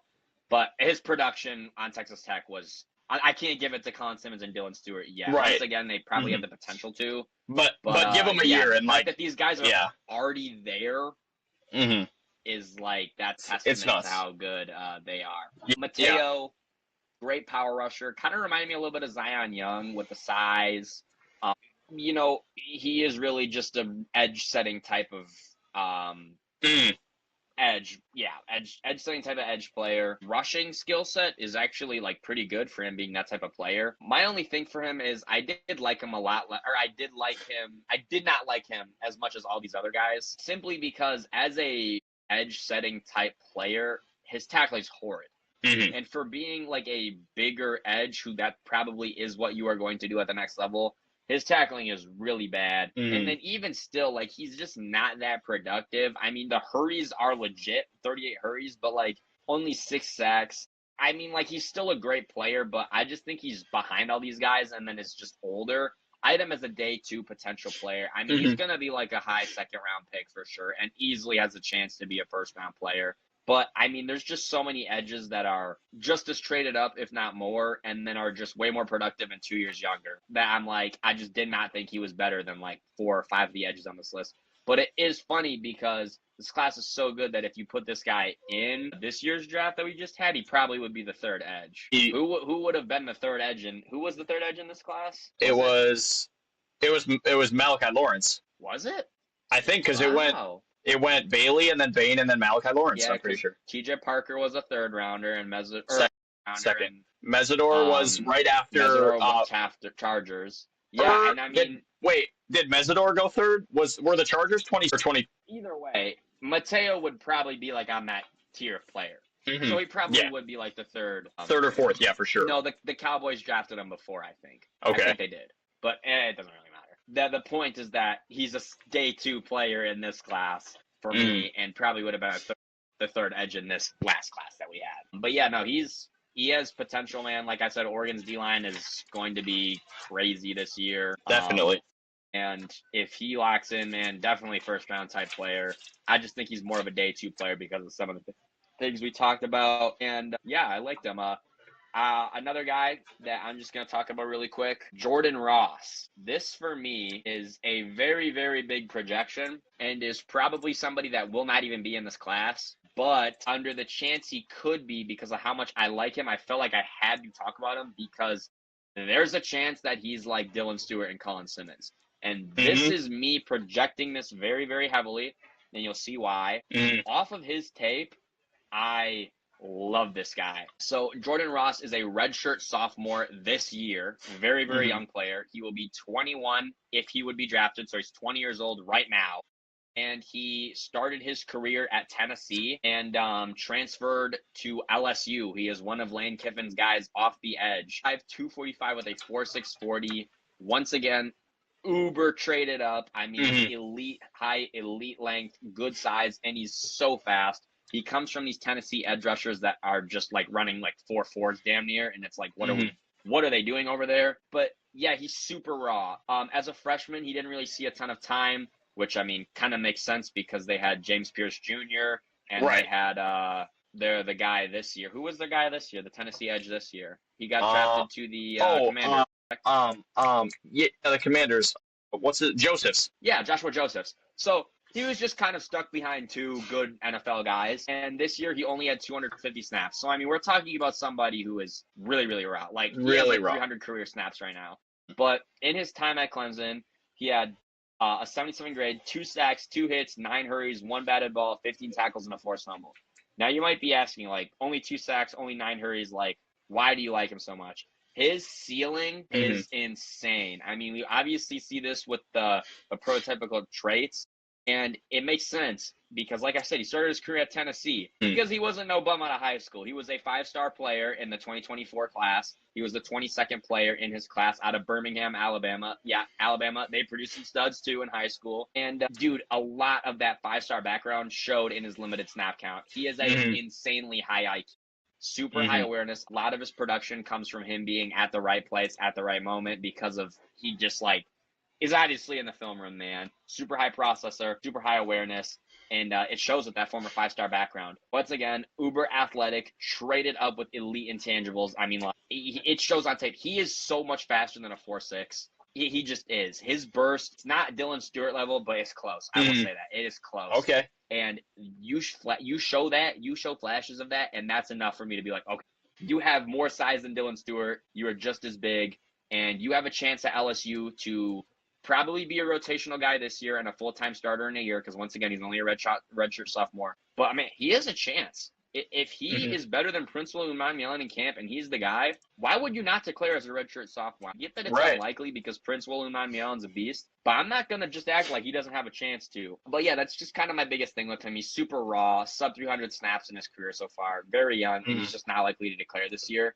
But watch out for Jordan Ross, man, because he showed flashes at Tennessee, and like I said with Kiffin, developing these edge players, like this is like it was Miami or it was going to Lane Kiffin. And I think this Kiffin working with these tools and this guy being in a great spot, he's not the guy, but he gets to be that second edge probably behind Prince Will. I think he could tear it up this year, man. And I have a first-round potential on this guy. Nice. Okay. I know maybe that's not like the biggest like projection because he was a 5-star. Like obviously I'm not like rediscovering the wheel or reinventing the wheel right now. It's kind of what he was expected to do as a 5-star, but like no one's really talking about this guy, man, and I think he's a little bit of a diamond in the rough potential in this class to be a first-round pick, if he puts it together. So yeah, Jordan Ross, watch out for him this college football season because I think he could be a guy. I'm looking at his games, and I mean, it looks like he played well against Georgia. He had 2 hurries on 2 total pressures, 2 tackles. Played solid against Oklahoma as well. Played good against Arkansas. Had a forced fumble and 2 sacks. Played well against Illinois. Big moments for them as a rotational guy. And the other thing is he didn't really miss tackles. I mean, he had 20 total tackles and only missed 2. Yeah. And 13 pressures on limited snaps. Yeah, I'm really interested to see what he does. That'll be interesting, especially under Lane Kiffin. Like you said, he's really good with his defensive linemen. It'll be really interesting. He definitely could be a sleeper here for this upcoming draft. But yeah, and I know Tennessee fans were super bummed because he was supposed to be kind of that next James Pierce Jr. They just always pump out these elite edge players, it seems like. And I mean, as that 5-star in the 2024 class, like this was his year to step up, and Kiffin just sniped him from him. I know they did get that guy from Tennessee, got that guy from Penn State. I can't think of his name because he's not draft eligible. I think he's just a sophomore. But like as a freshman, he was really, really good. Look it up really quick. Okay. I think it was something Chisholm. Okay. I'm trying to think who that is. And he was like he was a top 5. Oh, Chaz Coleman. He was a top 5 player in the transfer portal. And he was like a super big former 5-star at Penn State. And I think he just kind of left because James Franklin left. So he's someone to look out for in like 2028 maybe. I know we're getting way ahead of the curve now. Way ahead, yeah. But yeah, I know Tennessee fans were not happy to lose this guy.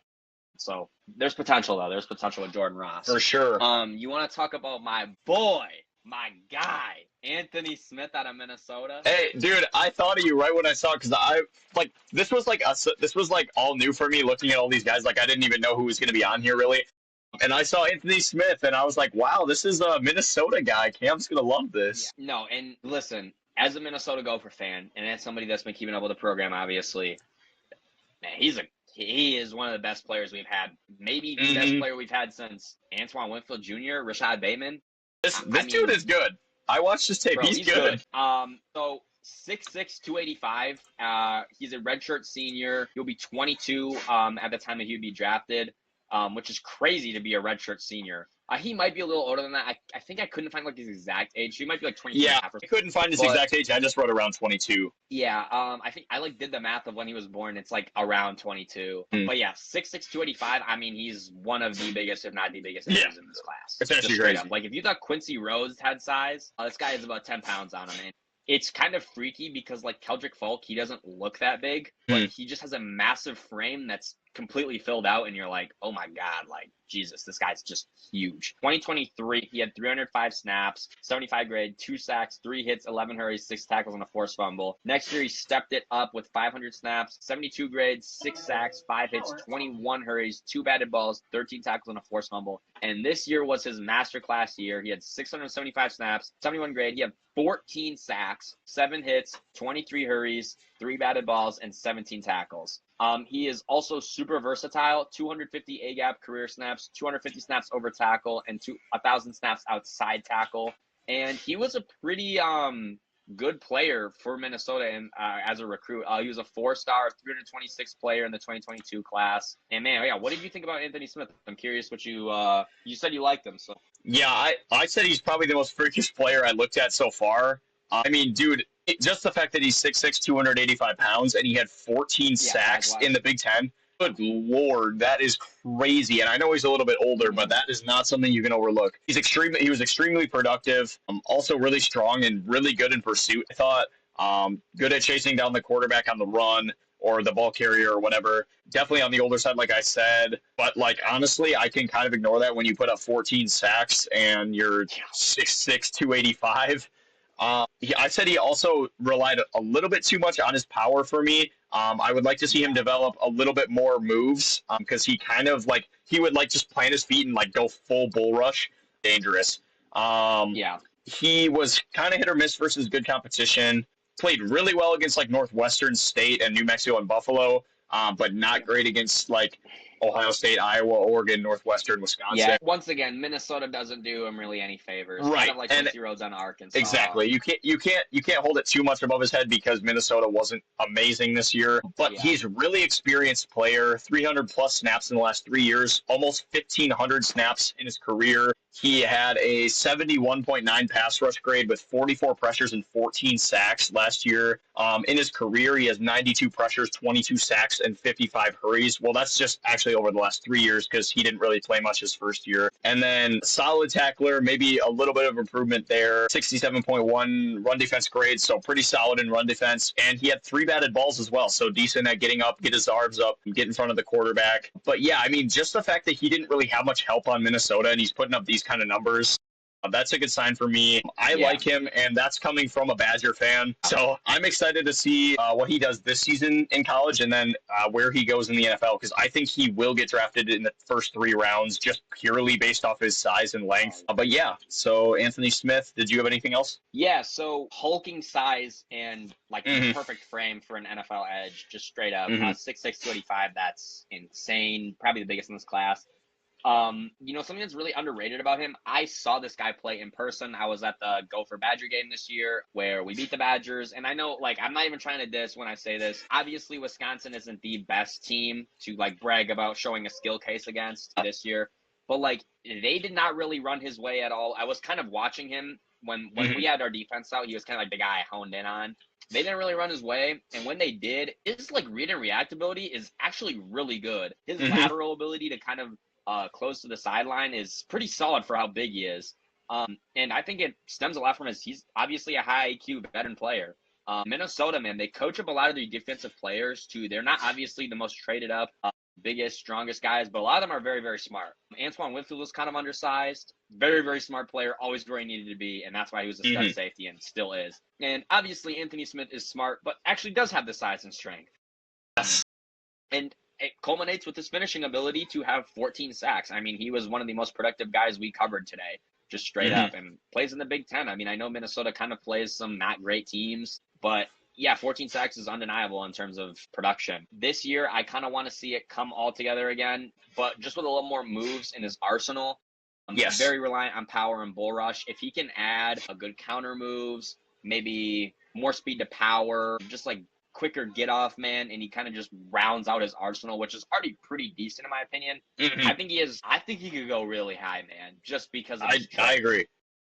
Like, I have a first round potential on him. I think more likely he'll probably be a second round talent or taken in the second round simply because of how good this class is and simply because it is just Minnesota. Unfortunately, he will not get the recognition that he deserves. But if Minnesota has a good year and he's kind of on the spotlight because he will be our best defensive player, and I think they are prone to have a good year this year, actually, I think this guy could be a first-round talent. I mean, really, if he has 10-plus sacks again, and he's in the national spotlight, and we're like, wait, holy shit, he's 6'6", 285 with 10-plus sacks, and he has a rounded-out arsenal. Why would you not take him in the first round? I get it's hard to be a first-round pick in this draft, but, like, he'll be 22 on draft day. He's not old. Like, he is a redshirt senior, but he's young enough where it's, like, age-wise that won't be a problem. And veteran player, super smart, super souped up size-wise. He has everything he needs to be a first-round pick, just for real. He just needs to expand that arsenal a little bit. And Anthony Smith could be Minnesota's newest first-round pick since I think Antoine Winfield Jr.? I think you're right. I think it's Antoine Winfield is the last one. In 2019. So, yeah, man, I would love to see that for us as a program. I would love to see that just for him. I love this dude, man. I love how I love his loyalty to Minnesota. That's really cool. Like, he's been there his whole career. He's a gopher through and through. That's honestly, like, I love that. In this age, I'll be honest, that's why I love Ty Simpson too. This dude could have been, and I mean, obviously it worked out for him. He got drafted super high. Right. Everyone was like, bro, you're a second-round pick. Miami was offering you $7 million. Why would you not go play for them and potentially be a top 10 pick next year? And he's like, nah, bro, I'm a Bama guy. Like, I'd never want to play for Miami. I only want my legacy to be left at Bama. And that made me have so much respect for him, man. You could tell he was a Saban guy. And it's the same thing here, man. This guy put his trust in PJ Fleck. His first 2 years were good, not great, and this year it culminated into an elite year for him. And he could have went and probably been a third-round pick this year, and he said, nah, I'm coming back because I trust in what Fleck is building. This PJ Fleck had his best recruiting class this year, so our incoming talent is elite. Darius Taylor stayed with the team. Drake Lindsey is still on the team, and I know a lot of guys are giving him some serious NFL hype. I know I'm getting off on a tangent here, but I think he believed in the process and said, I think Minnesota could be a good team this year. Yeah. So, no, I love that. Personality-wise, this guy he's awesome. He's everything you want from a character perspective. Definitely. So I've been talking about a bunch of guys I watched that you haven't. You watched a guy that I did not watch, and Cleve Lubin, though, from Louisville. Yeah. Is he still at Louisville? He is still at Louisville. He is back. So why don't you talk about him? Yeah, so Cleve Lubin, on PFF, I think he's like number 47 on their big board. I kind of just went through the top 50 guys on PFF's big board for next year and found the edges and DTs. That's kind of where I started. So Cleve Lubin, he was the final guy I looked at, obviously, and I thought he excelled in pass rush and pass rush win rate. I think he had like a 25% pass rush win rate last year, which is absolutely insane. Yeah, that's also extremely productive. Produced the most pressures of any of the edges that I looked at. He had 64 pressures in 13 games, and he's extremely fast and agile off the snap.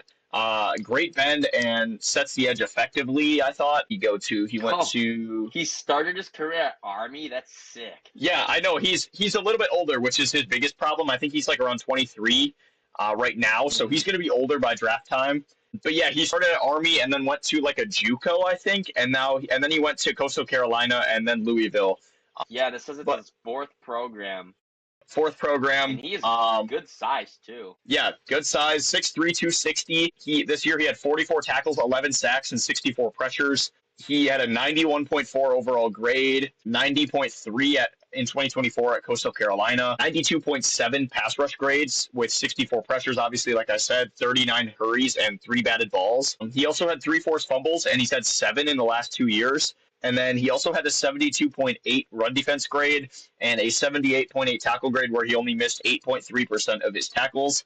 And yeah, over the last 2 years, he's just been so productive. 110 pressures, 21 sacks, 67 hurries. The biggest things for me were he's a little bit older, obviously. This is his 4th year of college. And the other thing is his worst games of the year were against two decent teams, which were SMU and Miami. Not that they were bad games, to be clear, but I mean, they were not like great. They were just average. But I mean, he had 4 90-plus graded games this year out of his 13 games. And I get those weren't against like great teams, but still, that's still impressive to put up that many 90-plus games. 100%. But yeah, I mean, I think overall, I don't think this guy will be a first-round talent just because he's too old, and unless he puts up like an insane year at Louisville, I just think class is just too good, and I don't think a Louisville edge is going to get that much hype. So I would say he's probably going to be a day 2 guy, 2nd or 3rd round. But I really like it. I think he could definitely be a sleeper as an edge in this class. He really has the experience, and he's obviously worked for this. He went through 4 different schools to get to where he is now. And another guy I'm really excited to watch in this upcoming year because he's playing in a pretty decent conference. And yeah, I mean, that's Cleb Lubin. I don't know if you have anything to add. No, but you know something that's really funny. Cleb Lubin, great player. I don't want to take away from that.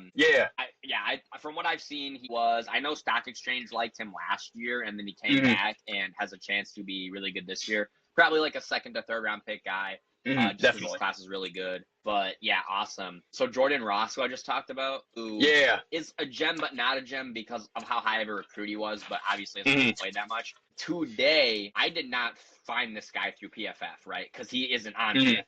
If you update your page and scroll, he's the newest one added.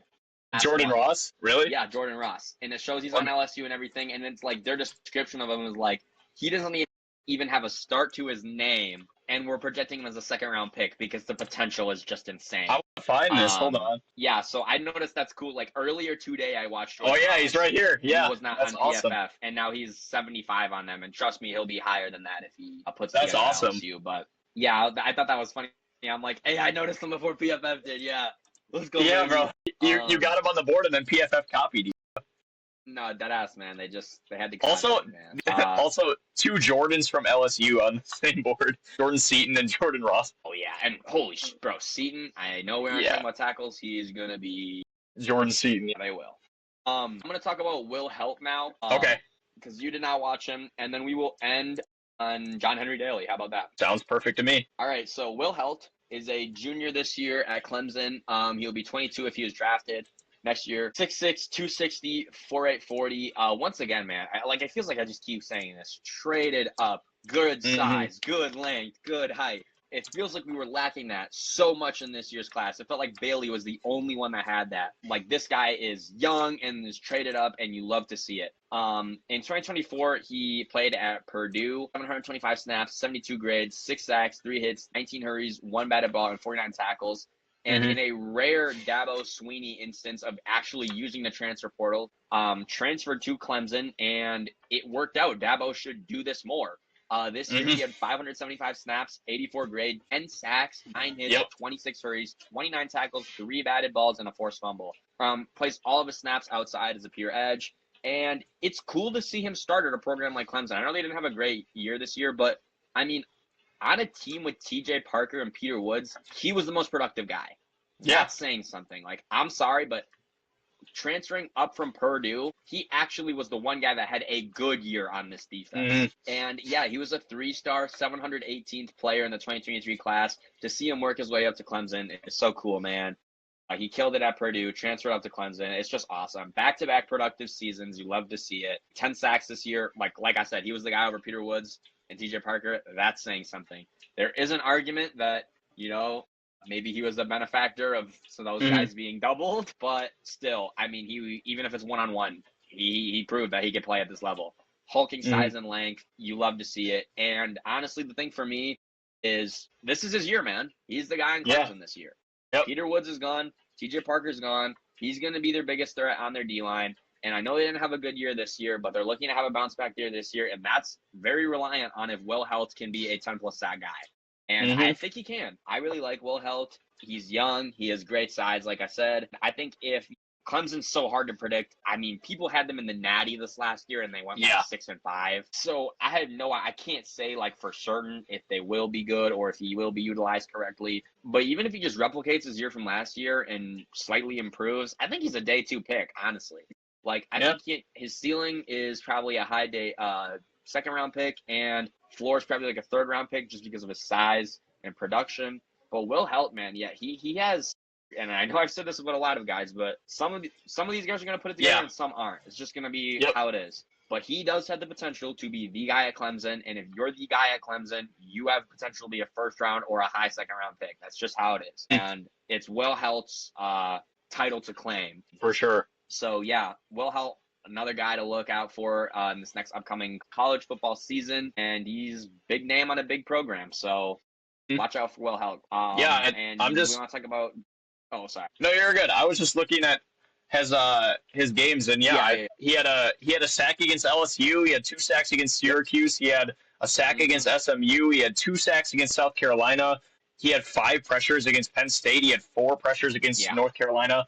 He's a good guy. He's a hard-working guy. Yeah, that's what it seems like. 7.5% missed tackle rate. And 10 sacks, like you said, on a team with Peter Woods and TJ Parker, that can't go unnoticed. And he's got really good size, 6'6", 260. So I'm gonna definitely watch him as well. I'm interested to see what he does. Especially, I'm honestly interested to watch Clemson as a whole this year, see if they bounce back a little bit. Me too.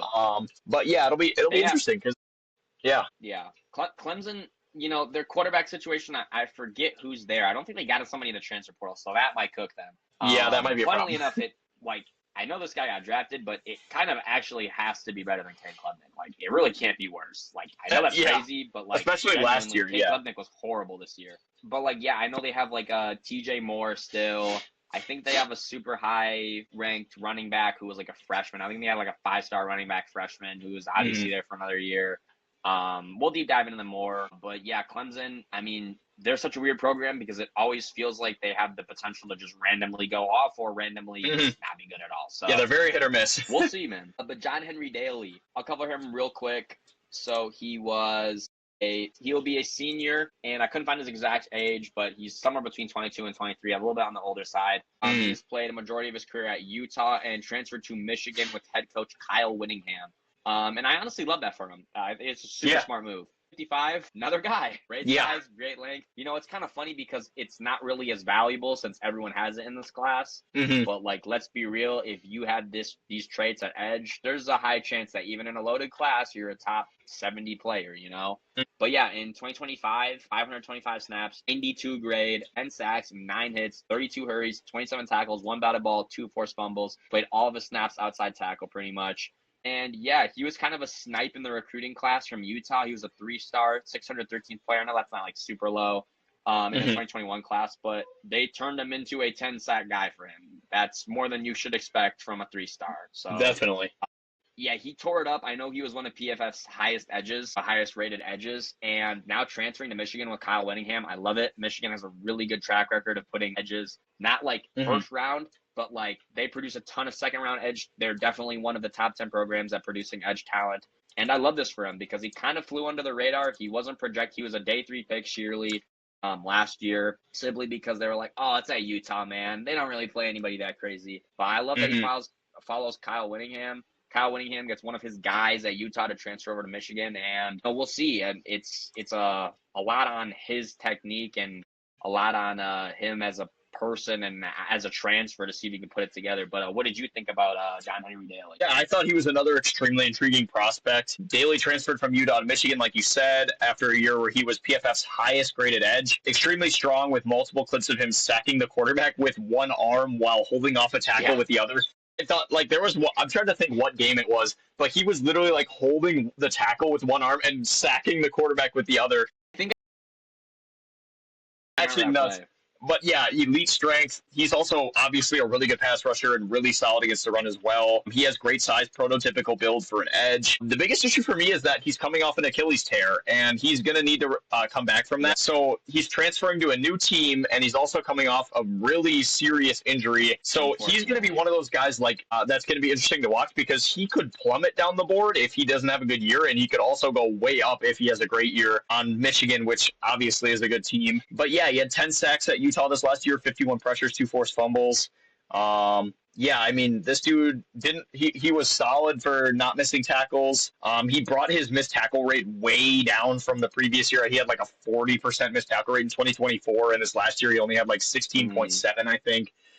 And then, yeah, he had elite games versus Cal Poly, Wyoming, and Cincinnati, and then good games versus UCLA, Texas Tech, Arizona State, and Baylor.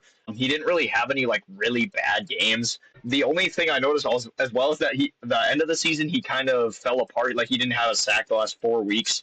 So I don't know if he just started to kind of get fatigued on the season. But like the first 7 weeks of the season, he had a sack every game at least. Yeah. It was like he was going off. But yeah, I think this dude, it's going to be really interesting to watch him this year because, like, if he can come off that Achilles tear at strong like he was this year, he'll be pretty high on the draft board. But if he struggles, there might be some teams that are hesitant to take him because, like, you don't know what you're going to get. He's a little older, and he's also coming off a serious injury.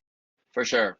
So for me with Daly, I thought he was a pretty solid reactor, good speed off the line, very, very strong for his size. And yeah, I just think a lot relies on him being good this year. Unfortunately, the production from last year doesn't hold that much weight after the Achilles tear. A tear. He is older, and a lot of people just think, oh, his production at Utah was whatever. It's at Utah, whatever. It's not that great. Doesn't hold that much weight. Like you say, you didn't really end the season strong when they kind of needed him to be that guy. Yep. But yeah. I just think he needs heavy technique refinement at Michigan this year, which they can do it. It's Michigan. They're good at developing.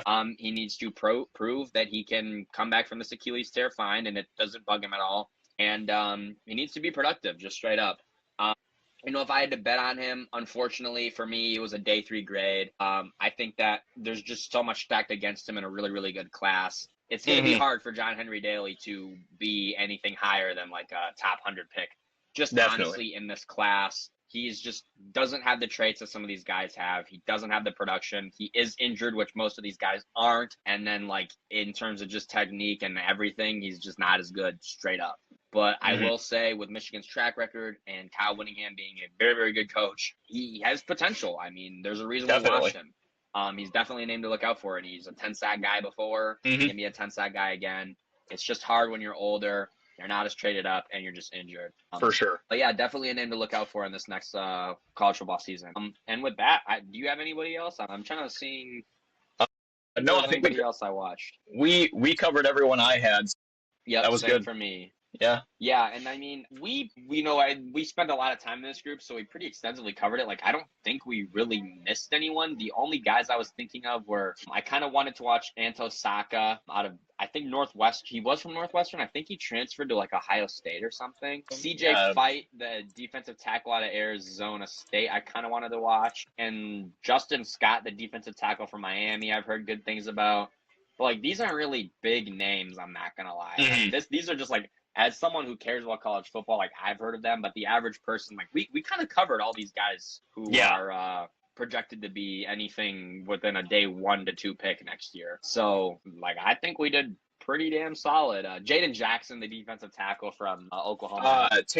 Tatum Tuioti, maybe? Yeah, he was someone else. He would probably have been the next guy I watched as well. But, I'm sure all these guys that are going to be risers, we have plans to watch them just in the winter, man. And if they're killing it mid-college football season, like, we're going to talk about them in a few months anyways. And when we cover these teams, we're going to talk about these guys too. But with that, I don't really have anything else much to say. This is a stellar group. There's multiple guys in these defensive tackle and edge class that could be top 15 to 20 picks. And there's a ton of guys that I think could come in and be immediately stars in the NFL. Definitely. So, yes, for sure. Star-studded class, especially in this group. And I don't really have anything else to say. Just watch out, man. These guys are going to kill it next year. Yeah, completely agree. I really liked watching this class. I really enjoyed it. I love that we're getting a head start here. I'm hoping we can make some calls. I'm hoping we can make some calls on these guys before they. Oh, we definitely. Yeah. Hey, Jordan Ross, bro, watch out. But yeah, it's been good. Good talking about this Edge and DT class. Excited for the college football season. We still have 3 months. I want it to happen now. No, me too. But at least makes it better being able to watch these guys and watch some tape. But yeah, with that, this is the Neutral Zone, and we will see you guys in the next one.